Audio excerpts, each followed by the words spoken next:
Look around you. The room you're in, the clothes you wear, the phone in your hand, the exhaustion behind your eyes. Everything about your current life was decided by someone who isn't you. A system you didn't design, a culture you didn't choose, a rhythm that was installed in you so quietly, so gradually, that you started calling it normal. And here's the truth almost no one will say out loud. You are not broke because you are lazy. You are broke because the modern world found a way to keep you exhausted, distracted, overstimulated, and emotionally sedated, while making you believe you are being productive. This is not a video about money. This is a video about the trap money was used to build around you. And before we go any deeper, understand something. Most people will never finish watching this. Their attention is already too fractured. Their mind is already drifting toward the next notification, the next tab, the next dopamine hit. If you can stay here fully for the next few minutes, you already belong to a rare category of human being.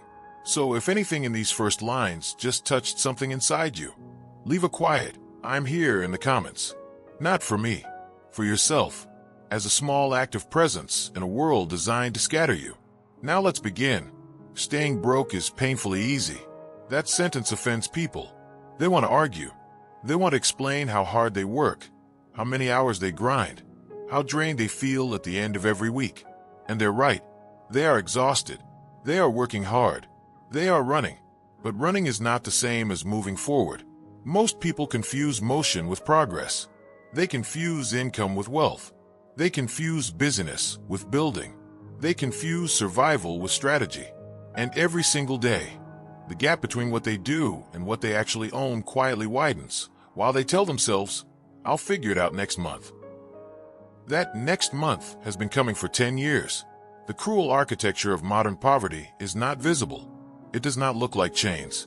It looks like a soft chair, a glowing screen, a paycheck that almost covers the bills, a weekend you spend recovering instead of building, a dream you used to have that you now only remember at 2 a.m. when the house is quiet and your defenses are down. The modern world no longer needs to imprison you. It only needs to distract you. A distracted human being is the most profitable resource in the modern economy, because a distracted person cannot think clearly. A person who cannot think clearly cannot plan. A person who cannot plan cannot build leverage. And a person without leverage will trade their hours for survival until the day they die, believing the entire time that they simply needed to work a little harder. You don't need to work harder. You need to wake up. Think about your last week. Truly think about it. Not what you remember in fragments, but what actually filled those 168 hours of your life. How many of them were spent producing? How many spent consuming? How many spent recovering from consumption? How many spent scrolling through other people's curated lives while your own quietly stalled? The numbers, when you finally see them, are devastating. You wake up to an alarm that someone else's economy designed. You check a feed that someone else profits from. You drive to a job that benefits someone else's net worth. You eat food engineered to make you crave more of it. You spend the few hours of free will you have left numbing the fatigue from the hours you sold. And then you sleep, only to repeat it 20,000 times, until you are 65 and finally allowed to ask whether any of it was yours. This is what people mean when they say modern life is a cage without bars. You are not locked in. You are kept busy. You are kept tired. You are kept entertained. You are kept slightly afraid, slightly hopeful, slightly stimulated, permanently distracted from the one question that could change everything. Why am I building someone else's future instead of my own? If that question just landed somewhere uncomfortable, that is not a coincidence. That is the part of you that has been waiting years to speak. Tap the like button as a small signal to your own mind that you are willing to keep listening to it. Because everything else in your life is screaming for your attention. The least you can do is take the side that wants you to finally see clearly. Here's the thing about being broke. Real broke. Not movie broke. Not the dramatic kind. The quiet kind.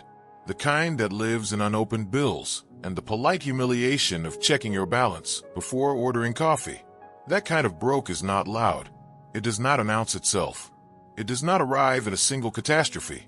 It accumulates, silently, patiently, through 1,000 small surrenders disguised as treating yourself.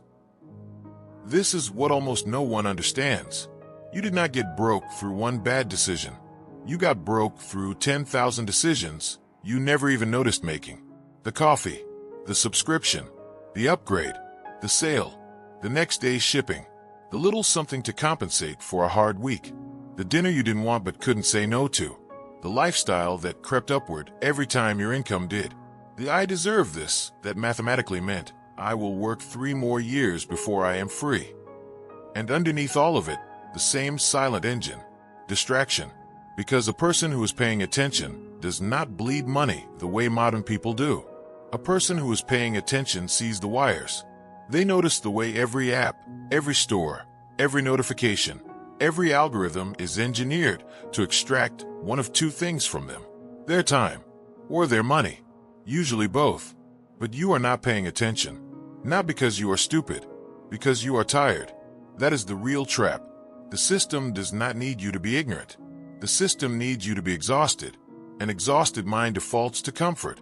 An exhausted mind reaches for the screen. An exhausted mind buys what it would never consider buying when rested. An exhausted mind says yes to anything that asks for less effort. And the modern world has been quietly engineered with surgical precision to keep you exhausted enough to be obedient, but stimulated enough not to question. Now look at your phone. That small rectangle of glass has done more to keep humans financially trapped in the last 15 years than every recession of the last century combined. Not because it is evil, because it is efficient, brutally, mathematically efficient at one thing: harvesting your attention. And whoever harvests your attention controls your financial future. Read that again, slowly. Attention is the new currency of the modern world. Every minute you spend scrolling, you are paying. Not with money, with the only resource you actually own. The only resource that, once spent, never returns. Your life, measured in minutes, sold to strangers, for free. And here is the cruel part. While you pay with your attention, they pay you back with stimulation. A dopamine hit, a laugh, a small flash of envy, a spike of outrage, a short, sweet illusion that you are doing something, connecting, learning, existing. But when you put the phone down, nothing in your life has changed. No skill was built. No asset was created. No leverage was earned. No clarity emerged.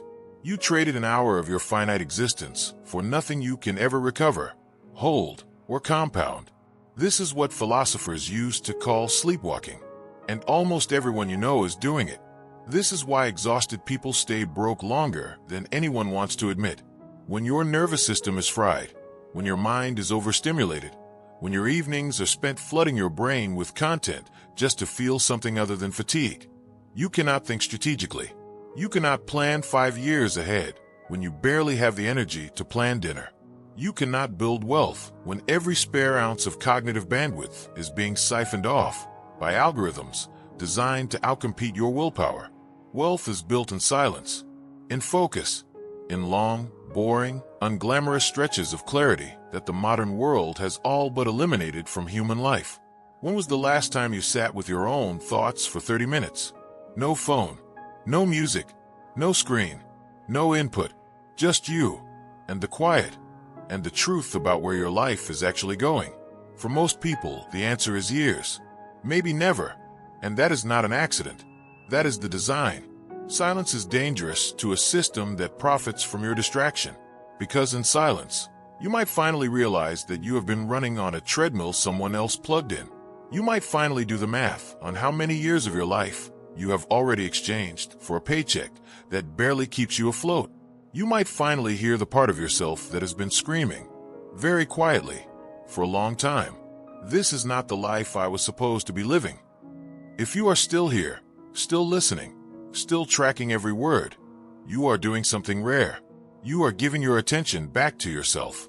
Subscribe to this channel, not because I am asking, but because a part of you knows that if you do not surround yourself with voices that challenge the script will swallow you again the moment this video ends.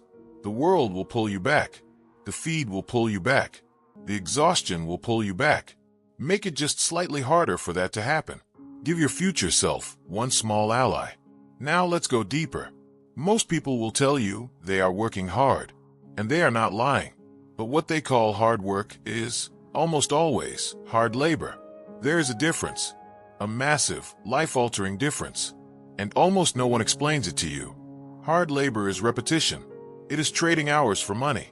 It is showing up, performing tasks, producing outputs that benefit someone else's balance sheet, and going home with just enough to start the cycle again. Hard labor is what almost all employment by design actually is. Hard work, in the wealth-building sense, is something completely different.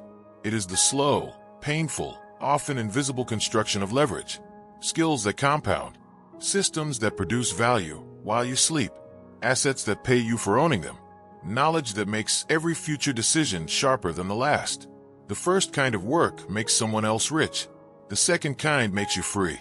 And almost no one is taught the difference, because the people who would teach you are too busy doing the second kind quietly, while the rest of the world is encouraged, applauded, and rewarded for doing the first kind loudly. This is why a person can work 60 hours a week for 30 years and end up with nothing. Not because they were lazy, not because they were stupid, but because every ounce of effort they poured into the world went into a structure that was never going to make them owners. Only operators. Only renters of their own time. And the worst part is, they were too exhausted to ever stop and notice. This is the silent tragedy of the modern worker. They give their best decades to systems that do not know their name. They retire into a quiet, slightly cheaper version of the same life they were trying to escape, and they call it normal. They call it responsible. They call it adulthood. It is none of those things. It is sedation.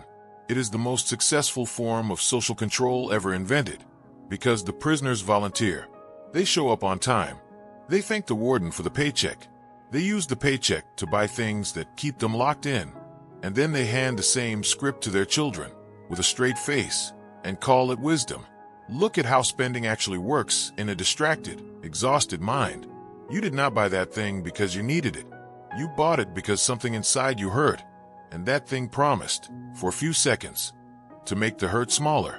You bought a feeling, a reward, a pause in the noise, a small bribe to your own nervous system to keep enduring a life that, on some level, you have not chosen. Consumerism does not sell products. Consumerism sells emotional anesthesia, and the bill for that anesthesia is paid in years of your life. Here is the equation almost no one wants you to understand. The modern economy makes more money from consumers than it does from creators, from employees than from owners, from the distracted than from the focused, from the exhausted than from the strategic. This is not a conspiracy. It is just math. And once you see the math, you cannot unsee it. Every system around you is optimized to keep you in the role that benefits everyone except you. The advertising, the entertainment, the credit cards, the lifestyle marketing, the treat-yourself culture, the endless feed of people slightly more successful than you, just to keep the wound of comparison fresh enough to drive the next purchase. None of it was designed to make you wealthy. All of it was designed to keep you consuming. And the most painful part is this: the role you were trained for, the role of the obedient earner and tireless spender, feels normal because everyone around you is playing it. Your parents, your friends, your co-workers, the neighbors, the whole street, the whole city, the whole country, an entire civilization moving in perfect, exhausted unison, mistaking the rhythm of the cage for the rhythm of life. There are two kinds of people in this system: earners and builders. Earners trade their hours for money. Builders create things that produce money, whether their hours are present or not. Earners depend on permission. Builders create leverage. Earners are paid for showing up. Builders are paid for what they own. Earners are replaceable. Builders are irreplaceable because they own the very thing that pays them. Almost everyone is trained, schooled, and conditioned to be an earner. Almost no one is taught to be a builder. And the gap between these two ways of living, compounded over 30 years, is the difference between freedom and quiet desperation. The shift does not happen when you start making more money. The shift happens when you start thinking differently about the money you already touch. When every dollar stops being a reward for surviving the week and starts being a small soldier sent out to build a future you can actually own. That shift requires one thing the modern world is constantly trying to steal from you: attention. Pure, undistracted, focused attention. Whoever owns your attention owns your decisions. Whoever owns your decisions owns your money. Whoever owns your money owns your time. And whoever owns your time owns your life. There is no step in that chain that does not begin with attention. So when you let your attention be harvested for free, 8, 10, 12 hours a day, by platforms that profit from your distraction, you are not relaxing. You are paying rent on a prison whose door has been unlocked the entire time. Awareness is where wealth begins. Not capital, not connections, not luck. Awareness, the simple, brutal, uncomfortable act of seeing your own life clearly. Looking at your finances without flinching. Looking at your habits without excusing them. Looking at the way you spend your hours, your money, and your energy, and asking honestly, is any of this building anything? For most people, the answer is no. And that answer is not a punishment. It is a doorway, because the moment you see the trap loses most of its power. You stop buying things to numb feelings. You start building things that produce freedom. You stop measuring success by how busy you are. You start measuring it by how much of your life is actually yours. You stop scrolling through other people's lives. You start designing your own. You stop trying to look rich. You start quietly becoming free. If this video has reached you, truly reached you, do one small thing before you click away, and the world swallows you again. Like it, so it finds the next exhausted human who needs to hear this. Comment one word that describes the version of you that is going to walk out of today different than the one who walked in. And subscribe, not as a favor to a channel, but as a quiet promise to yourself that you will keep feeding your mind voices that wake you up, instead of voices that put you back to sleep. The algorithm will obey whatever you reward. Reward the things that set you free. Now hear this, and let it land. You were never lazy. You were sedated. You were never broken. You were distracted. You were never behind. You were running on a track that was never going to take you anywhere. The years you spent exhausted were not wasted. They were the tuition for finally understanding the game.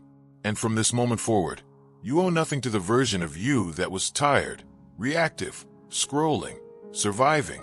You owe everything to the version of you that is just now, perhaps for the first time, beginning to see. The notifications will return. The fatigue will return. The temptations will return. The autopilot will whisper that this clarity was just a mood, and tomorrow you should go back to sleep with the rest of the world. Do not listen. Clarity, once tasted, is impossible to fully unlearn. You will hear it now, even in the noise. You will see it now, even in the routine. You will feel it now. Every time you reach for the screen to escape a life you were never meant to be escaping in the first place. Wealth was never about money. It was always about ownership. Ownership of your time, your attention, your decisions, your direction, your mind. Most people will spend their entire lives running on a wheel they were handed at birth, calling it progress, because it makes noise. You do not have to be one of them. You were not born to be a consumer. You were not born to be an operator of someone else's machine.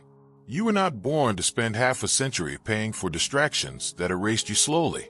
You were born to build something. You were born to own something. You were born to be the author of your own days. The script they gave you is over. Now you finally see the trap, and the only question left, the only one that matters, is the one no one else can answer for you. What are you going to build with the years you have left?